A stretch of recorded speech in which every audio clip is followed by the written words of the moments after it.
But who better than me? Welcome back to the channel yet again, and welcome back to another Base Talks.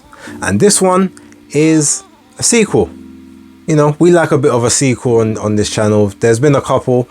This is, I guess, the third time in total that I've had Frank Smith on the channel, but this is the second full length interview. There's been other times where I've maybe used snippets of an interview I've done with him, but this is the second, I guess, full time. So this is a sequel.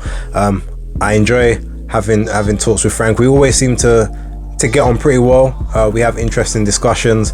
It doesn't always fit the same mold as maybe some of the other channels, which is why I appreciate, and I think he appreciates that as well. Again, I'm not sure if you're seeing this on Thursday or Friday.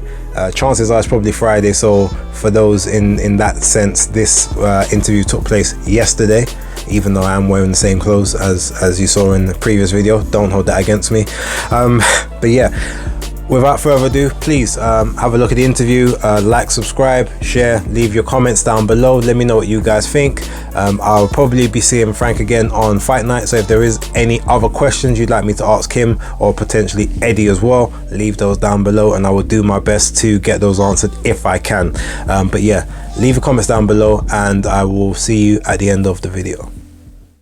This is Base the Kid, the hardcore casual, and I'm delighted to once again be joined by Matchroom CEO Frank Smith. Frank, how are you, and how have you been over the last couple of months since I last saw you? I'm great, mate. I'm great. Looking forward to a big night on Saturday. Been a great start to the year, some brilliant fights already, and lots going on in the background, lots to look forward to. So talk to me about this card. You've got Liam Dillon versus Reece Bellotti for the British and Commonwealth super featherweight titles. Reece has almost been like the comeback kid as of late. You know, Liam Dillon undefeated. You know, I guess looking to really announce himself on the, I guess maybe the world or even the, you know, the national stage. How do you see the fight playing out, and why was this such a great fight to bring to the Indigo too? Yeah, look, it's a brilliant fight. Liam Dillon, a tremendous fighter, and he goes in there against Reece Bellotti, who's a experienced fighter. He's on a great run of form. You know, he's been in some brilliant fights recently. He had a great win against Aqib Fiaz, and he showed that there's still big opportunities for him in the sport. There's so many fighters get written off after a couple of losses, and we've seen it recently. You know, some big fights being made and people coming back. You know, Jordan Gill was a great example as well, someone who's come back through, and look at what he's done to his career now with that win against Michael Conlan. You know, this is a massive fight for Reece Bellotti's career, but for Liam's as well, and it sets up a huge night or huge fights for them moving forward. So yeah, it's exciting and great to bring it to the Indigo. Obviously sold out. It was very last minute we did this. I think we did this 4 weeks ago, moved this about. But yeah, good to get it up and running, and a great main event and a great undercard. That's what I was actually going to ask you. How difficult was it to move? Because obviously this was supposed to initially take place in Newcastle, I believe. I think Cyrus Pattinson got injured. So how easy was it to move down here? Because I'm assuming a lot of the talent on the card initially was more sort of more of a northern market. So how was that decision, and what was the decision for the Indigo to be the place? Part and parcel of the business. You know, we have constant problems, constant changes. You know, venue's not available, something happens here. But you know, unfortunately, this night was supposed to be Cyrus Patterson Conor Walker rematch. You know, and we hope Cyrus gets back fit and ready to fight as soon as possible. But you know, the focus for us was to keep the night rolling. And you know, we had this fight made. It was supposed to be a little bit later, but we rearranged it, got this on. Indigo's a brilliant venue. It's the first time we've actually done a show at the Indigo ourselves. We've done other events there, you know, build-up events, but you know, it's a perfect venue for the next gen. We're gonna have just under 2,000 people in there, and yeah, glad we could get it up and running with such short time frame. So you've got Shannon Ryan on the card, now with a new opponent, Jasmina Zapanochka. With regards to that one in particular, I mean, she was, I guess, gearing up for that British and Commonwealth and being the second woman in the country to be able to fight for a British title. I'm assuming that's going to be rescheduled once Emma Dolan's fit, but how do you feel like this new fight? Do you think it might even potentially be a better fight because they have similar styles? Yeah, look, hopefully we can get that fight back up and running with Emma. As you say, to become the second female to win a British title would be great to see. But, you know, fair play to both of them stepping up and taking the fight, you know, because, you know, obviously Jasmina was supposed to fight Maisie Rose Courtney, both 6-0, and they're both putting their undefeated record on the line. And I think it's going to be a great fight. Shannon's always entertaining, and I'm looking forward to seeing her. We've also got the return of Craig Spider Richards after 19 months out of the ring. New training team. Very tough opponent for his first fight back after 19 months with Boris Crichton. How excited are you to see him back, and the fact that he can potentially now get back into the mix with all the other light heavyweights? It feels like a lot of the time when people speak about the light heavyweight division, his name gets missed. Maybe, outside, out of mind. How happy are you to maybe have him back and potentially competing alongside the rest of the great British crop that we've got? Yeah, look, it's been a frustrating period for Craig Richards, and a lot of people bringing up the next gen point. The focus was to get him active. We want to make big fights this year. We're working on a few big fights for him for this year. So this was a perfect date to get him back in the ring. He's had too long out of the ring to just walk straight back into one of those big nights. And look, Boris is a real test. We saw him in against Lyndon Arthur on just, I think, a day's notice against Lyndon Arthur. Or maybe, and he went in there and he showed Lyndon Arthur. It wasn't an easy fight for Lyndon Arthur. I think it's the perfect type of test Craig needs if he's going to step on to the fights we're looking at in the latter part of this year. So, yeah, he's been in some tremendous fights. He's always taken his chances. Dimitri Bivol had a brilliant night there. When many fighters won't take the chance against Dimitri Bivol, Craig Richards stepped up. Joshua Buatsi, it was a very close fight, between the two of them. There's big fights to be made in the light heavyweight division, and we're excited to have him back out. And John Hedges, another one. John's been out the ring for 15 months as well, or 12 months. And I think for him, it's all about, albeit young, it's about activity now and keeping him busy, and then moving him as quickly as possible. So if I can take it back to last weekend, we had Conor Benn obviously fighting British time, but other than Las Vegas. I don't know if maybe you got a sense from any of the guys that was on the undercard, but how did they feel sort of waking up and then having to fight at like 10 a.m. in the morning in Vegas? Do you feel like that maybe changed their enthusiasm? Do you think they was maybe more raring to go? How do you think they sort of handled that, the young boys? I think a lot of fighters prep for it when they know what they're doing, when they know about what the plans are. But it was a great night. They managed to fight and get out for lunch and dinner. It wasn't ideal doing it at 2 o'clock in the afternoon. I'm not going to sit here. There was obviously a focus to do it for the UK broadcast market. But yeah, I think overall it was a great night and a great experience for a lot of those guys on that card last Saturday. To fight in Las Vegas was brilliant. Brilliant atmosphere, huge turnout as well. Obviously, you got to thank Johnny Fisher. There was a big Essex turnout. Jimmy Sains as well brought a few over. George Liddard. It was a great atmosphere in there, and something a bit different. I was actually about to come to Johnny Fisher next. I mean, how amazing is it? He's almost now got that Ricky Hatton thing of people actually travelling to see him fight, the same as they did with Ricky. Like, how far do you think he can take this, in your sort of opinion, and how excited are you to see the continuation of his journey? He's shown a lot of improvements, really shown a lot of improvements in his career, and will continue to do so, and wants to step up as well into great fights. So, I think he's got a lot left. He's got a lot to offer the sport, not just being a huge ticket seller and a profile. He's also got the skill, and the skill set's coming along. Heavyweight boxing is tough because as soon as you take that step too far, it's unlike that's why we love heavyweight boxing. It's unlike any other, but I think he's got everything he needs to keep moving along, and like Eddie said, hopefully headline in the summer in London in a potential British title eliminator, something like that. You had Khalil Cole and Austin Ammo Williams on the bill as well, some of your American talents. I mean, Ammo Williams probably highlight reel knockout. You had Khalil Cole, explosive, dominant performance in what was supposed to be a step up for him.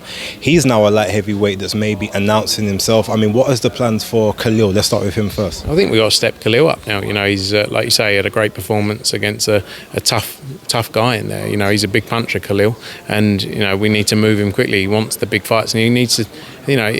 He's taking it seriously. He's taking his career seriously. He had a tough few years, but now he's back in, and there's big fights to be made for him. So excited about what Khalil's got to bring. I'm not sure no one's going to be jumping out to fight Khalil Cole, is the reality. So we need to push him hard and keep building him to get him those big fights.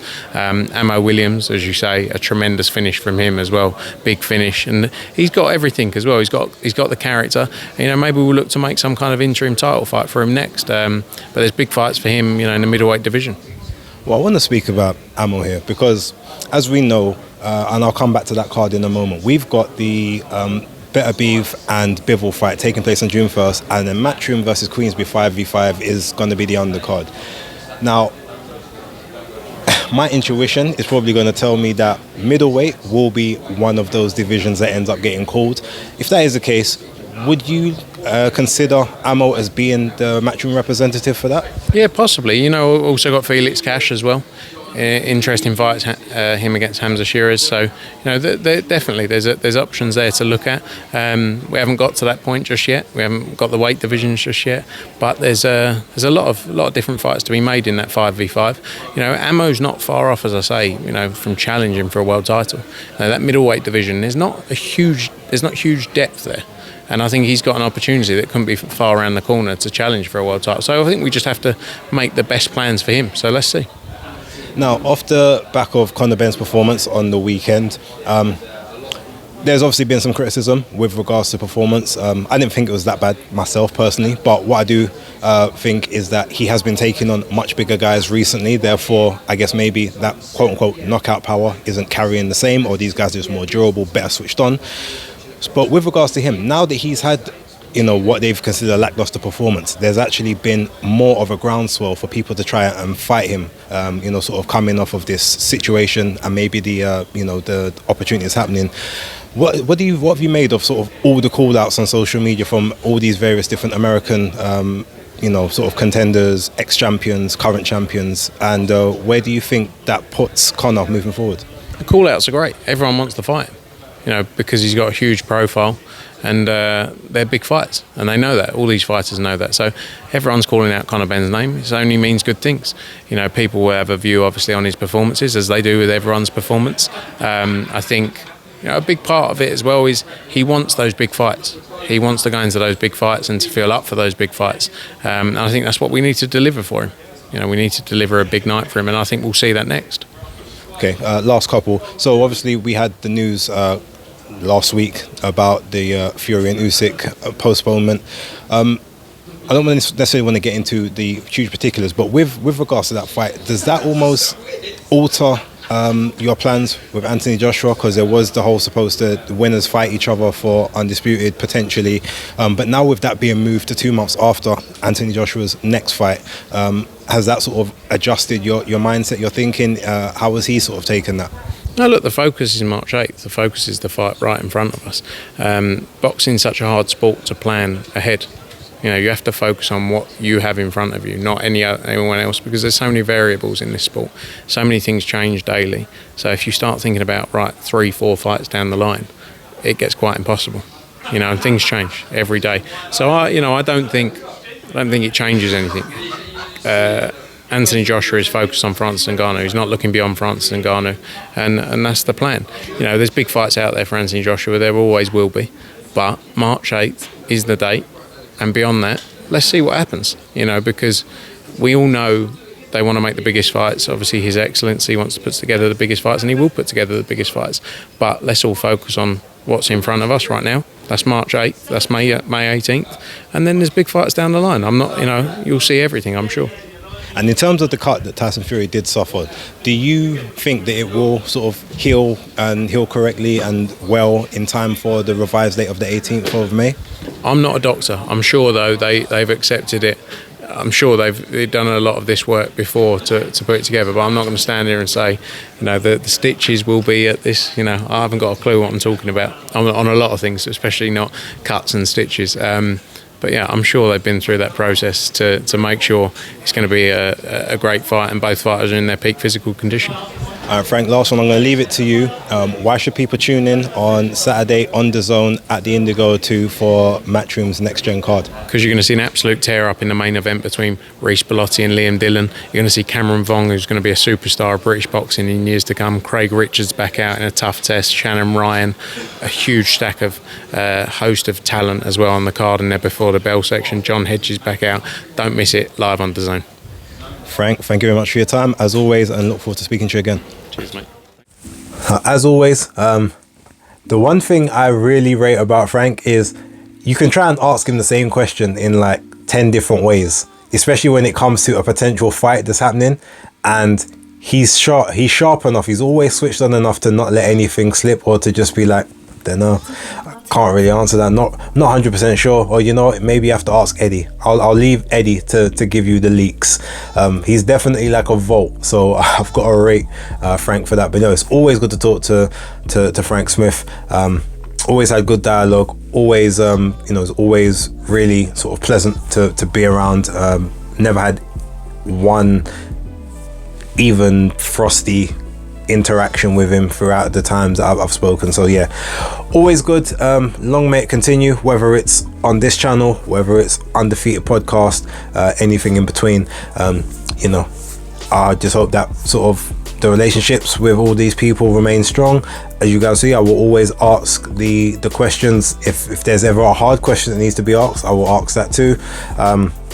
Never shirk that from anybody, as you guys see. But yeah, I think that's enough base talks for this week, maybe even for this month. I've never done so many in the space of such a short space of time. But hope you guys enjoyed. Getting back to the episodes, there will be an episode out tomorrow. If not tomorrow, actually no, technically it will be tomorrow by the time you see this. So yeah, Saturday there'll definitely be an episode out. Maybe today it might be also another one, so let's wait and see. But for right now, that is the end of Base Talks for this week. Thank you very much for watching. Like, subscribe and share, and I will catch you on the next channel video. Peace.